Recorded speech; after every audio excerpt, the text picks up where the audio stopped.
নমস্কার বন্ধুরা, আমি আপনাদের রেমাল ঝড়ের আগে এবং পরের কিছু ফুটেজ দেখাবো। দেখুন কীরকম অবস্থা হয়েছিল আমার এলাকাতে। এটা দেখুন ঝড়ের আগের।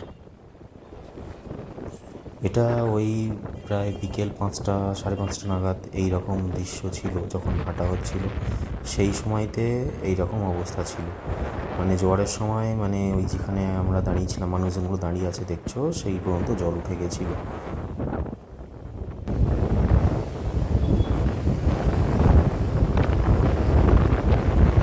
তো এইবারে ঝড় তো সেদিন হয়ে গেছিলো রাত্রেবেলা, মানে লাইট না থাকার কারণে ভিডিও করা সম্ভব হয়নি। কিন্তু তার পরের দিন দেখুন, মানে নদীতে জোয়ারের সময় এত জল, আর রাস্তায় কি আর জল জমে গেছে, মানে নদীর বাঁধের মানে ভাঙা ভাঙা অবস্থা, সেই কারণেই সব বস্তা টস্তা দেওয়া।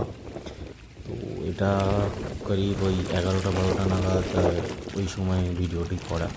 তোমরা দেখতেই পাচ্ছ কীরকম হারে বৃষ্টি হচ্ছিলো, ঝড় হচ্ছিলো, আর নদীর অবস্থা কী।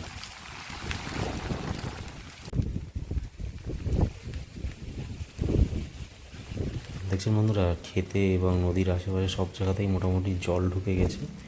আর ওই দেখুন, ওটা হচ্ছে বনবিবি সেতু। চলুন ওখানেও যাব। এই এসে গেছি আমি বনবিবি সেতু। এই বনবিবি সেতুর ব্যাপারটা হচ্ছে, এটা হচ্ছে বসিরহাটের সাথে হিঙ্গলগঞ্জের রুটটাকে জোড়া হয় এই সেতুর দ্বারাই। 2017 সালে এই সেতুটি নির্মিত হয়। তো দেখতেই পাচ্ছ আমি এই সেতুর উপরে দাঁড়িয়ে, আর ভীষণ ঝড় হচ্ছে, আমি মোবাইল ধরে রাখতে পারছিলাম না, এতটাই জোরে হাওয়া হচ্ছিল। আর জল দেখো, মানে কতগুলো দোকান ছাপিয়ে জল উঠে যাবে, সেটা তোমরা দেখতেই পাচ্ছ। এবার ওই সময় যদি আসা যায়